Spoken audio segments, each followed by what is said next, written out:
Assalamualaikum warahmatullahi wabarakatuh. Di sini kami dari kelompok 4, offering day, mata kuliah Sistem Informasi Kesehatan dengan dosen pengampu Budian Kartikasari akan mempresentasikan mengenai subsistem sediaan farmasi, alat kesehatan dan makanan, serta manajemen informasi dan regulasi kesehatan dan pemberdayaan masyarakat.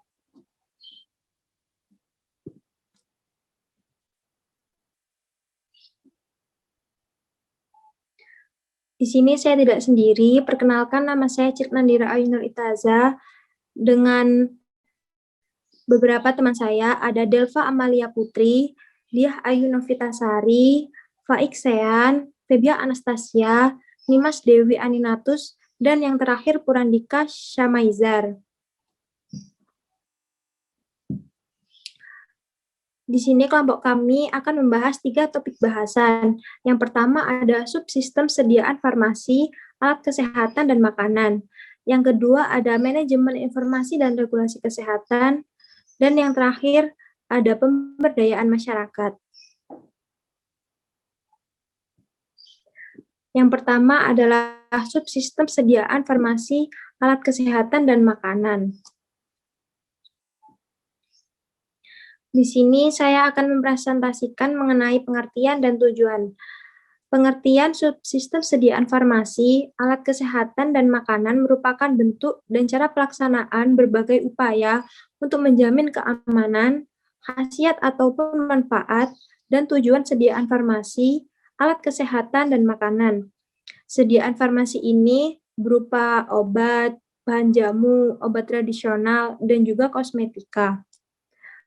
Nah, tujuan dari pengadaan subsistem sediaan farmasi, alat kesehatan, dan makanan ini bertujuan untuk menyediakan fasilitas farmasi, alat kesehatan, dan makanan yang terjaga keamanannya, yang berkhasiat dan bermanfaat, dan juga bermutu.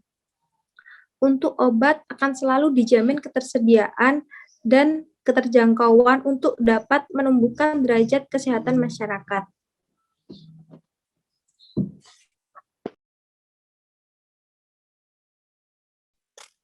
Selanjutnya ada unsur-unsur. Yang pertama, komoditi. Ketersediaan farmasi dan alat kesehatan adalah komoditi yang digunakan untuk pelaksanaan upaya kesehatan. Makanan adalah komoditi yang mempengaruhi kesehatan masyarakat. Kedua, sumber daya. Sumber daya manusia dalam sediaan farmasi, alat kesehatan, dan makanan harus dengan proporsi yang cukup dan memiliki kemampuan yang sesuai dengan etika profesi. Yang ketiga, pelayanan kefarmasian. Dalam pelayanan kefarmasian bertujuan untuk menjamin keamanan, mutu, sediaan farmasi, dan alat kesehatan secara rasional. Yang keempat, yaitu pengawasan. Pelaksanaan monitoring secara menyeluruh dengan melaksanakan regulasi yang baik dengan tujuan menjamin sediaan farmasi, alat kesehatan, dan makanan. Yang kelima, pemberdayaan masyarakat. Masyarakat harus ikut terlibat secara aktif supaya lebih tahu dan lebih ikut campur dalam penyediaan dan pemakaian sediaan farmasi, alat kesehatan, dan makanan, serta bisa terhindar dari penyalahgunaan. Selanjutnya itu prinsip. Pertama, aman, berkhasiat, bermanfaat, dan bermutu. Pihak berwenang seperti pemerintah harus menjamin keamanan, khasiat, manfaat, dan mutu dari sediaan farmasi, alat kesehatan, dan makanan melalui pembinaan, pengawasan, dan penanganan secara profesional, bertanggung jawab, independen, transparan, dan berbasis bukti ilmiah. Untuk pengusaha wajib mempertanggungjawabkan atas keamanan, khasiat, manfaat, dan mutu dari produk agar sesuai dengan fungsi dan peraturan berlaku.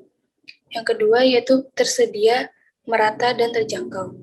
Obat adalah suatu hal penting yang menjadi kebutuhan dasar manusia yang tidak dapat digantikan dalam pelayanan kesehatan. Jadinya obat tidak boleh hanya digunakan komoditas ekonomi saja.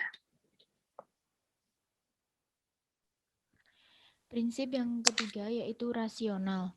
Untuk memberikan hasil yang terbaik, setiap penyedia pelayanan kesehatan harus selalu bertindak sesuai dengan bukti ilmiah terbaik dan prinsip. Yang keempat, transparan dan bertanggung jawab. Sediaan farmasi, alat kesehatan, dan makanan berasal dari produsen, distributor, dan pelaku kesehatan.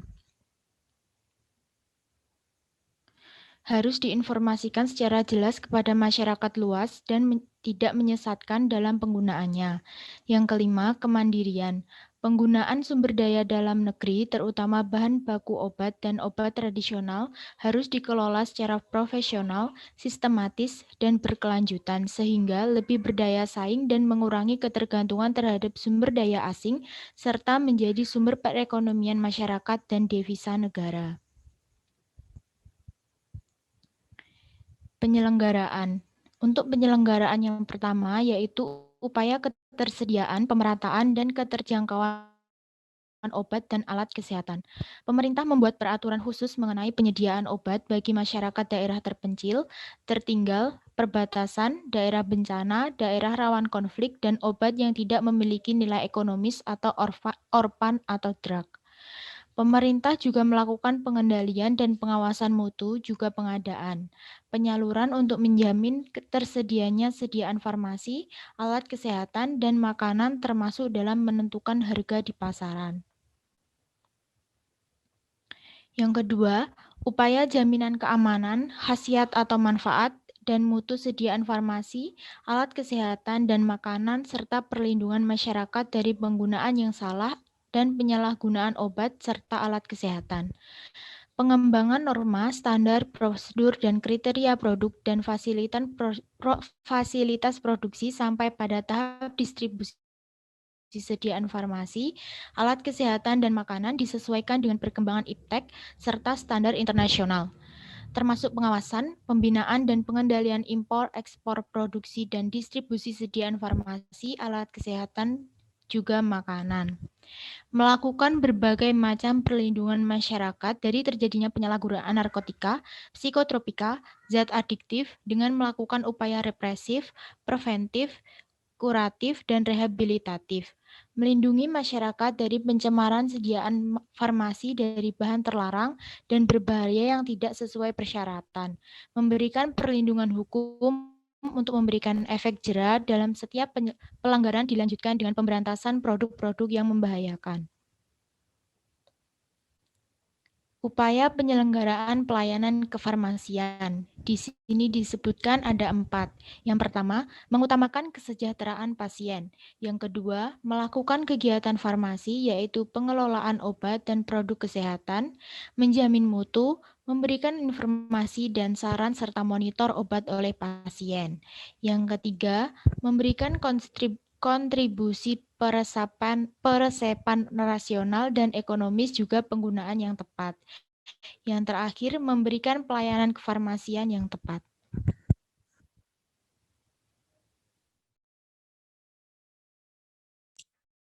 Selanjutnya, upaya penggunaan obat yang rasional. Adapun upaya untuk mendapatkan pelayanan kesehatan yang baik dan efisien biaya pengobatan yaitu yang pertama, penerapan DOEN atau Daftar Obat Esensial Nasional sebagai upaya pelayanan kesehatan primer, sekunder, tersier dengan pemanfaatan pedoman terapi dan formularium ilmiah terbaik. Yang kedua, audit dan umpan balik penggunaan obat rasional. Yang ketiga, pengembangan sistem pemantauan tersedianya obat esensial dan langkah perbaikan di setiap fasilitas pelayanan kesehatan. Yang keempat, pemberdayaan Komite Farmasi dan Terapi atau KFT sebagai upaya peningkatan mutu layanan kefarmasian. Yang kelima, melakukan pendekatan farmakoekonomi dengan analisis biaya efektif dan biaya manfaat pada setiap obat di semua fasilitas layanan kesehatan. Yang keenam, menyediakan informasi obat dengan benar, objektif, dan lengkap melalui penyusunan informasi obat nasional Indonesia atau IONI dalam memberikan layanan kesehatan pada masyarakat sehingga meningkatkan manfaat dan keamanan penggunaan obat yang rasional. Yang ketujuh, memberdayakan masyarakat dengan komunikasi, informasi, dan edukasi atau KIE untuk memberikan informasi pada masyarakat tentang penggunaan obat dan penanggulangan penyakit. Yang terakhir, pemberdayaan SDM kesehatan dengan melaksanakan penggunaan obat rasional di fasilitas pelayanan kesehatan.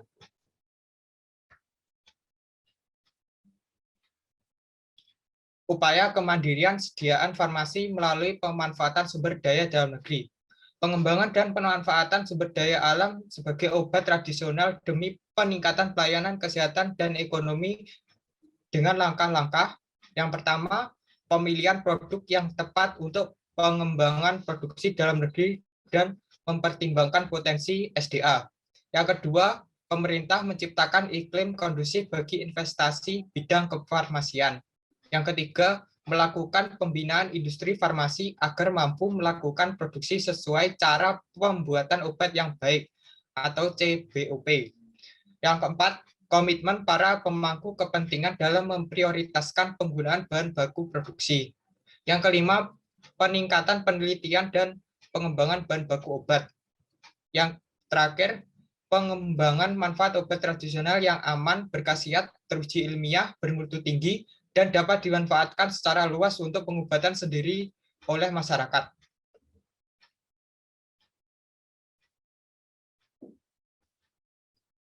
Dua, manajemen informasi dan regulasi kesehatan.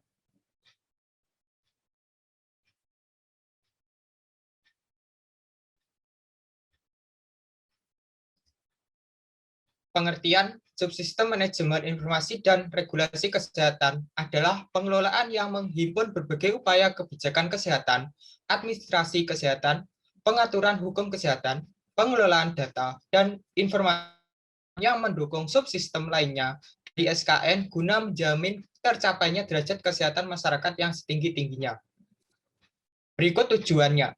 Terwujudnya kebijakan kesehatan yang sesuai dengan kebutuhan, berbasis bukti, dan operasional, terselenggaranya fungsi administrasi kesehatan yang berhasil, berdaya guna, dan akuntabel, serta didukung oleh hukum kesehatan dan sistem informasi kesehatan untuk menjamin terselenggaranya pembangunan kesehatan guna meningkatkan derajat kesehatan masyarakat yang setinggi-tingginya. Unsur-unsur subsistem manajemen informasi dan regulasi kesehatan. 1. Kebijakan kesehatan. Yang kedua, administrasi kesehatan.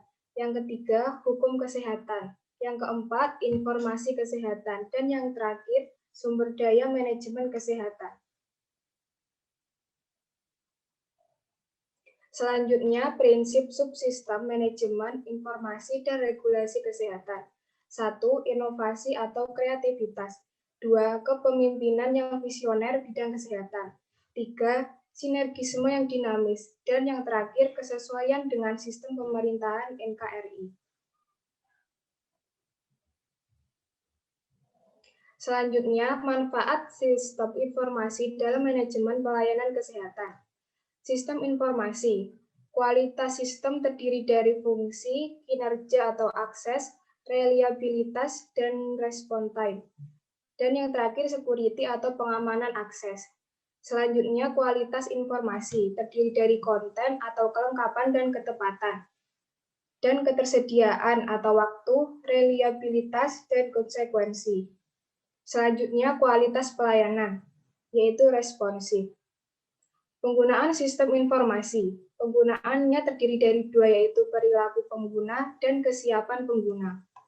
Kepuasan terdiri dari 4, yaitu kompetensi atau pengetahuan dan skill, pengetahuan provider, kepuasan provider, dan user friendly. Dan yang terakhir yaitu manfaat. Kualitas layanan terdiri dari 2, yaitu keselamatan pasien atau surveillance, pengurangan risiko. Yang kedua, kesesuaian dan efektivitas atau standar praktik. Dan yang ketiga, outcome kesehatan. Produktivitas terdiri dari 3, yaitu efisiensi, koordinasi layanan, dan net cost. Aksesnya yaitu ketersediaan layanan, partisipasi pasien, dan provider.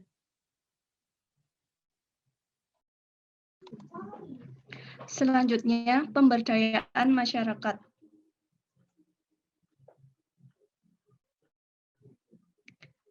Subsistem pemberdayaan masyarakat adalah pengelolaan secara individu, kelompok, maupun masyarakat secara terencana, terpadu, dan berkelanjutan.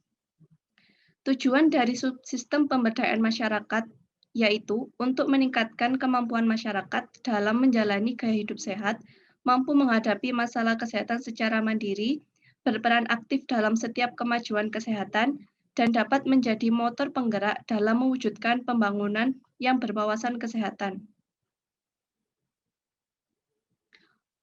Unsur utama dari pemberdayaan masyarakat yaitu 1. Upaya untuk meningkatkan peran fungsi dan kemampuan individu untuk berperan serta dalam memelihara kesehatan. Pemberdayaan kelompok masyarakat merupakan upaya untuk meningkatkan peran, fungsi, dan kapasitas kelompok masyarakat termasuk swasta sehingga di satu sisi mampu mengatasi masalah kesehatan yang dihadapi secara kelompok tersebut. Dan di sisi lain, mereka dapat berperan aktif dalam upaya peningkatan kesehatan masyarakat. Pemberdayaan masyarakat secara keseluruhan merupakan upaya untuk meningkatkan peran, fungsi, dan kapasitas masyarakat, termasuk swasta, agar dapat mandiri dalam mengelola kesehatannya sendiri, sehingga dapat meningkatkan derajat kesehatan masyarakat secara keseluruhan.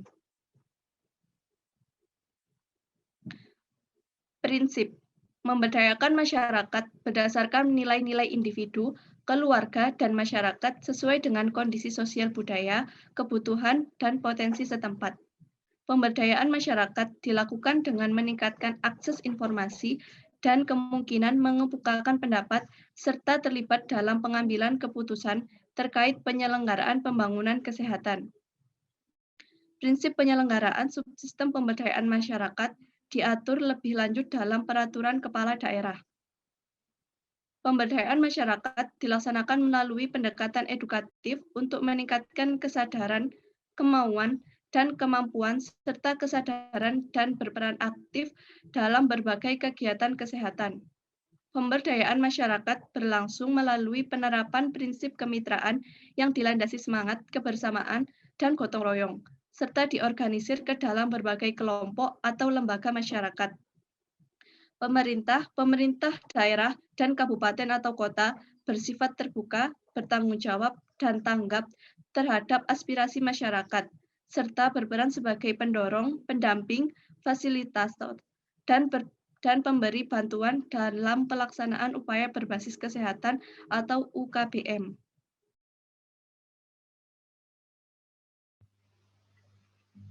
Berikutnya, terdapat peran dari pemberdayaan masyarakat.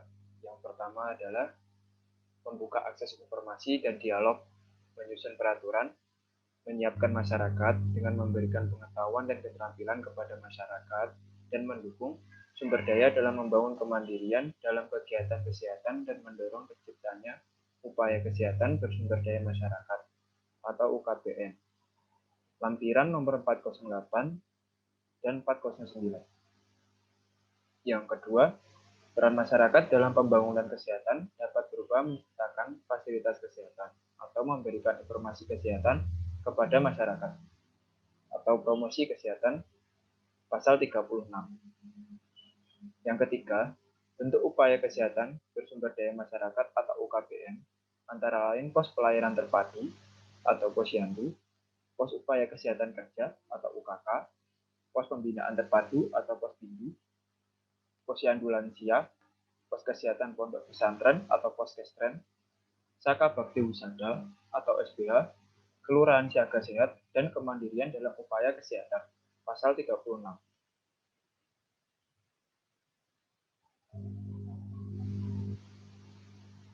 Yang keempat, pemerintah provinsi dan pemerintah daerah bertanggung jawab untuk meningkatkan pengetahuan dan keterampilan para pelaksana UKBM atau kader kesehatan. Yang kelima, pembiayaan dan pelaksanaan infrastruktur UKBM berasal dari LSM, kemitraan dengan dunia usaha, pihak lain yang tidak terkait dengan bantuan pemerintah. Dan yang keenam, pemerintah provinsi, pemerintah daerah, dan masyarakat membimbing dan mengawasi jalannya pelaksanaan UKBM. Pasal 4. Dan yang terakhir, arah pemberdayaan masyarakat ke depan adalah kemandirian individu atau kelompok dalam UKM. Tugas dinas. Tugas dinas yang pertama yaitu menyelenggarakan upaya promosi kesehatan dalam skala provinsi. Dan yang kedua, dalam lingkup individu, masyarakat, dan kelompok potensial berpartisipasi aktif dalam pembangunan kesehatan. Yang ketiga, dinas membentuk kemitraan dengan kelompok potensial dan dunia usaha. Dan yang keempat, pemberdayaan masyarakat umum dilakukan melalui pembentukan wadah perwakilan masyarakat yang peduli kesehatan.